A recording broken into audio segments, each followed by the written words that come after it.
Tell me, what is it you plan to do with your one wild and precious life? That's the existential question posed by poet Mary Oliver we all grapple with. Imagine right now if time, money, and failure were irrelevant. What would you pursue? For me, it's being an author. That's been my dream since I was 5 years old and started reading Nancy Drew mysteries. Yes, Nancy Drew. The greatest thing I could imagine was putting words together to captivate and inspire. I started writing books in crayon using the pen name Sarah Lashes. No idea where that came from, but thought surely it was only a matter of time until I became the next great American novelist.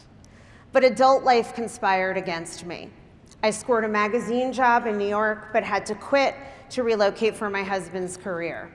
And then I got into graduate school for creative writing, but had to drop out to support myself when I got divorced. I decided to become a couples therapist so I could help people with what I'd been through. But people kept urging me to write a book, telling me I had talent.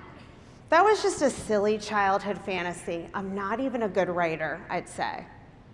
The truth is, it was easier to believe I wasn't good enough than to admit that I'd stopped pursuing my dream. But Sarah Lashes was still in there, keeping an ember alive. And I began to consider writing a nonfiction relationship book, but learned I had less than a 1% chance of being traditionally published. I don't have time anyway, I convinced myself.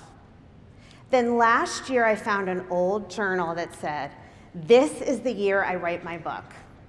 It was 6 years later, and I hadn't written one single word. It finally hit me. There were no true obstacles other than the phantoms I'd conjured in my own mind. So like the little engine that could, I started writing and chugging along, believing in myself and the impossible, until I landed a blue chip agent and wrote a 120-page proposal on a relationship book for women. But when my agent shopped it to 16 editors at the big 5 publishers, their reactions nearly stopped me in my tracks. Every day brought a rejection letter. She's not famous. She doesn't have a big enough platform to guarantee book sales.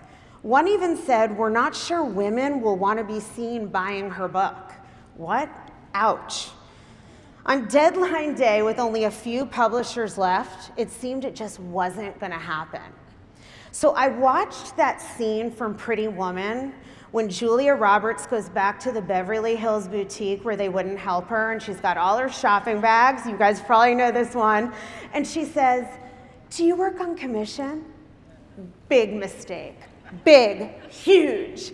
And I thought, screw you, publishers. This book isn't about your approval, it's about helping women. And I'm gonna find a way to get it into the world with or without you.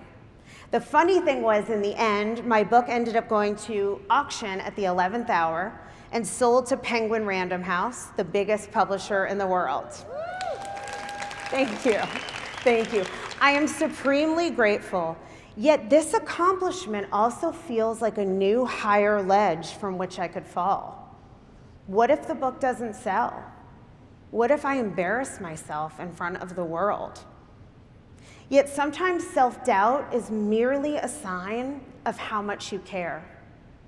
Fear is natural when something really matters to you. And we can't always escape it, but it doesn't have to drive the bus. I had to dig deep and persevere despite all those challenges, and that's exactly what I did, not knowing if I would ever get that book published other than by myself. So I want to ask you, what's stopping you from going after what you want? Fear? Excuses? The lie that it's too late? In the book, The Top 5 Regrets of the Dying, hospice nurse Bronnie Ware shared the #1 deathbed regret of her patients.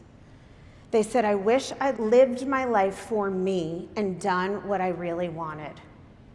So if you have a dream, no matter how improbable, Don't let it die inside you.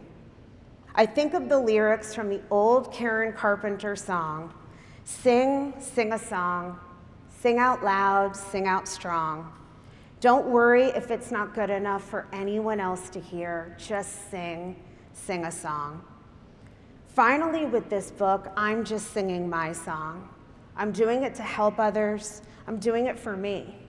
I will not die with regrets. No matter what happens, I'll always be proud I took my shot. Are you doing what really matters to you? If not, why not?